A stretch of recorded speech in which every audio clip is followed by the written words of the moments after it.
What's up, guys, and welcome to episode number 4 for Kicking and Screaming. Today we're going to be talking about recruitment.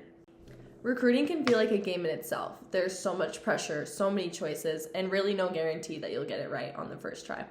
Today we're talking to one of our favorite alumni who committed to a D1 school early on, transferred after a year, and then finally found the place she belonged.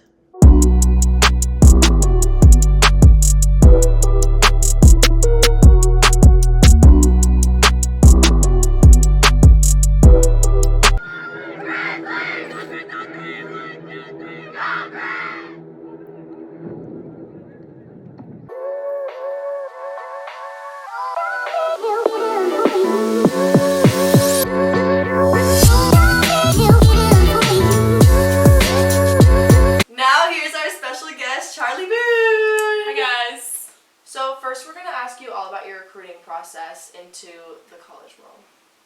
So, Charlie, at what age did you start getting recruited, and when did you first commit to your first school? I feel like I kind of had a weird path because there weren't any NCAA regulations. So, my team started to get recruited and scouted in 8th grade, which was just, so early, so crazy. I didn't even know what college really was. But, yeah, I committed to play soccer in college my freshman year of high school, so it was super early. Okay, so the first school that you committed to was Gonzaga. What were some of the factors that led you to commit to that school? Yeah, I liked that it was close to home. I'm from Seattle, Washington, so it was 3-4 hours away, and it was a smaller school. It was in the WCC. Honestly, more than that, I didn't really know a ton about what, college really was. So I feel like that was kind of the main thing. I had a few friends commit before me, which helped draw me into... Did you feel like you made that decision too early? Yeah, so early.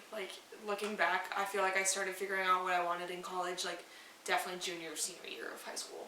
Okay, so now we're going to talk a little bit about when you realized that Gonzaga wasn't necessarily the perfect fit for you. Yeah. So when did you start to feel like it wasn't right for you to be there? I had such a weird freshman year because it was right when COVID happened. So the first 6 months we played non-contact soccer, which was just horrible. If you can imagine. And so that was a super weird experience. And then our actual season got pushed to spring. And I felt like the whole spring season was just not how I wanted it to go. I didn't really love the way the coaches coached, and I just felt like I didn't really fit what the program's values were. So I'd say around probably February, March-ish of my freshman year, I was I'm not sure if this is the right place for me. Yeah, so you talked a little bit about but what were some specific signs on and off the field that kind of led you to rethink your decision? Yeah, on the field, the coach would just scream at us, to be honest, and I was and the girls were not super nice, they were also kind of mean, and I was I just really, I didn't like playing, I was so nervous to touch the ball and things like that, and I was I hate this, I literally did not like soccer. And then off the field, well, it was so weird with COVID. Everything was just so isolated. We didn't have any team, culture, if that makes sense. We couldn't do anything together as a team, so it was just very, individual. Our freshman class was always together, which was really fun, but, you didn't get that, full team experience, I feel like. Was it hard for you to walk away from that original commitment, or was it, a sense of relief? It was both. It was probably one of the hardest decisions I'd had to make because I did make really good friends, and my best friend was my roommate at the time, and just knowing I was going into kind of an unknown area with the transfer portal was really scary. But then once I did it, it was oh, here's to something new, something better is gonna hopefully happen. So it was a mix of both. So now we're gonna ask you a bit more about actually transferring and how you found the right fit at Montana. Yeah. So obviously you ended up at Montana. Yeah. What made you decide on Montana? We grew up coming to Montana for summers and Christmases. Our grandparents and dad grew up a block away from the university. So I was super familiar with Missoula and the Flathead area. And then once I reached out to Montana and Chris, the coach, got back to me really fast, I actually started to look at the program a little bit more. And I liked the location. I liked Chris a lot. And I kind of Honestly, I took a chance. Like, I didn't do a ton of research. I just, like, I knew I had a very short window to commit somewhere, so I kind of just went for it from there.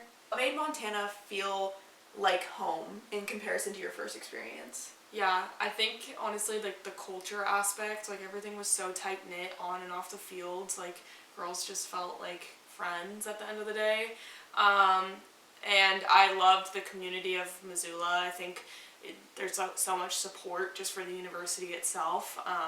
So yeah, I don't know. Everything just felt like so warm and welcome. How did your relationship with the game change when you moved schools? Oh my gosh. Well, I like actually hated soccer my freshman year. So I actually started liking soccer again once I came here. I felt like there was like practices were actually fun. People like actually enjoyed playing around me, and it was like not stressful. I wanted to get the ball, I wanted to play. Like, I didn't just want to like show up and leave practice as soon as I got there. So yeah. Okay, so now we're gonna get into the lessons that you learned while going through the transferring process. So obviously you committed pretty early in high school, but would you have any piece of advice for high schoolers who are looking to commit to a college on like what they can do and how to choose a college? Yeah, I definitely recommend reaching out to different schools. Kind of narrowing down, like if you want a really big school, a small school, which I know is kind of hard to figure out, but kind of having a vibe, like do you want a football school, do you want more of a basketball school, like the style of play you might want, like do you want a team, for instance, like Arkansas is very like push the ball forward and run. I feel like we're more like possession based, so like there's different schools that might fit different like styles of play. And then I also think it's important to reach out to like players on the team and kind of ask their personal opinion on like how the culture is and things like that, to get like a little inside scoop, because I think coaches can put on a little bit of front at times. Yeah, and what would you tell your younger self about the recruiting process? Oh my gosh. Let's see. Like, take it slower, I think, is the biggest thing. Like, really weigh all your options and kind of like do more self-reflecting on like what I really want, not necessarily what others around me are telling me, or like my parents, or I mean, I didn't get like pressured from them a ton, but like just knowing like what you truly want in a school is important.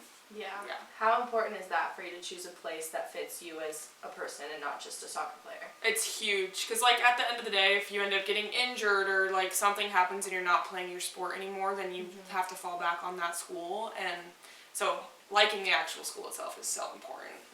Makes the experience so much better. Yeah. Okay, lastly, we're just going to ask Charlie's for some advice and quick takeaways for recruits. Would you have any questions that you would recommend all recruits ask coaches? Yeah, I think there's like a few different ways you can go about it. One is like, what's your style of play? What's your culture like? Kind of getting an inside scoop onto like how they like to sub, how they like to like their formations, how they like to just, I guess, play. I keep saying that. I would also ask them to give like a team member that you can reach out to. So like ask them for like Eliza or Georgia's contact, so then you could like text somebody else that's not the head coach. Oh gosh, another one. I guess like how do you deal with like challenges in the season and things like that? Like when things aren't going your way, like how do you handle losses or just like injuries, just minor obstacles that might come up. When you're traveling around and looking at different colleges, is there any red flags that you think people should watch out for? Yeah, like if there's a lot of transfers in and out of the program, I think that's something to be mindful of. A lot of people like leaving the program, I think, is a kind of a red flag. Like again, if you're like on a visit and like you have a player with you and they just like are not loving things, like they're like bad mouthing the program, that's also a red flag. Okay, last question. Is there one thing that any player should really pay attention to and consider when picking a school?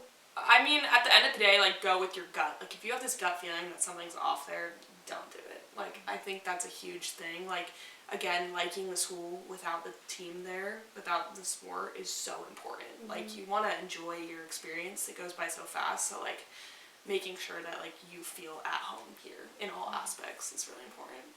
Well, thank you so much, Charlie, for joining us for this episode. Yeah.